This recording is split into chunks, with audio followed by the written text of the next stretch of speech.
বন্ধু সেইজন নহয় যিজনে প্ৰয়োজনত ব্যৱহাৰ কৰে। প্ৰকৃত বন্ধু সেইজনহে যিয়ে সমগ্ৰ পৃথিৱী তোমাৰ বিপক্ষে হ'লেও তোমাৰ লগ দিব। আঘাত দিলেহে কোন কেনেকুৱা চিনিব পাৰি, ঠিক এনেদৰে বিপদৰ সময়ত থাকিলেহে বন্ধু চিনিব পাৰি। সুখৰ সময়ত মানুহৰ প্ৰয়োজন নাই, বিপদৰ সময়তহে মানুহৰ প্ৰয়োজন। যিয়ে বিপদৰ সময়ত থাকে তেওঁহে আচল বন্ধু। সকলো ভালপোৱাই প্ৰেম নহয়, কিছুমান ভালপোৱা বন্ধুত্ব হয়। কেৱল ৰক্তৰ সম্পৰ্ক থাকিলেই মানুহ আপোন হৈ নাযায়। বিপদৰ সময়ত কাষত থকাজনেও প্ৰকৃত আপোন।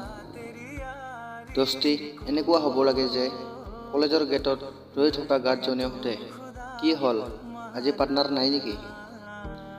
এজন ভাল বন্ধু প্ৰতিটো ক্ষণতে তোমাৰ কাষত থাকিব নোৱাৰিবও পাৰে, কিন্তু বিপদৰ সময়ত প্ৰথমে মাতষাৰ দিয়ে। এজন ভাল বন্ধু বিচাৰি পাবলৈ বহুত কঠিন, আঁতৰি হোৱা আটাইতকৈ কঠিন, পাহৰিব খোজাটো অসম্ভৱ। প্ৰেমিক প্ৰেমিকা কেতিয়াও এজন সৎ বন্ধু সমান হ'ব নোৱাৰে, লগতে সেই স্থান পূৰ কৰিব নোৱাৰে। বন্ধুত্ব এনেকুৱা এটা সম্পৰ্ক যিয়ে নোকোৱাকৈয়ে হৃদয়ৰ সমস্ত কথা বুজি পায়।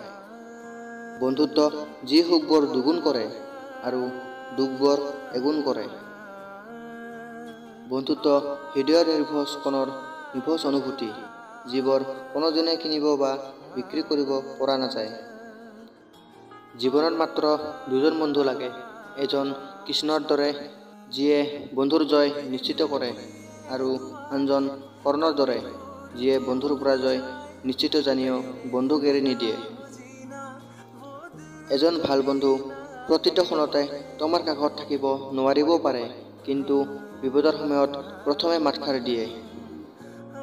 উৎসাহে দিয়ে সফলতাৰ উৰণ। প্ৰকৃত বন্ধুত্বই দিয়ে এক পৰিচয়। জীৱনত সকলো পোৱা যায় যেতিয়া আমাৰ বন্ধুত্বৰ মৰম থাকে। জীৱন থাকক বা নাথাকক, বন্ধুত্ব সদায় থাকিব। ওচৰতে থাকা বা আঁতৰত থাকা, স্মৃতি সদায় থাকিব। জীৱনত সদায় হাঁহি থাকিবা, কাৰণ তোমাৰ হাঁহিত মোৰ হাঁহিও থাকিব। ভিডিঅ'টিৰ এটি লাইক কৰি দিবা যদি মোৰ বন্ধু হোৱা। চেনেলটো ছাবস্ক্ৰাইব কৰি দিবা যদি আপুনি ছাবস্ক্ৰাইব কৰা নাই। আজিলৈ ইমানেই, বাই বাই।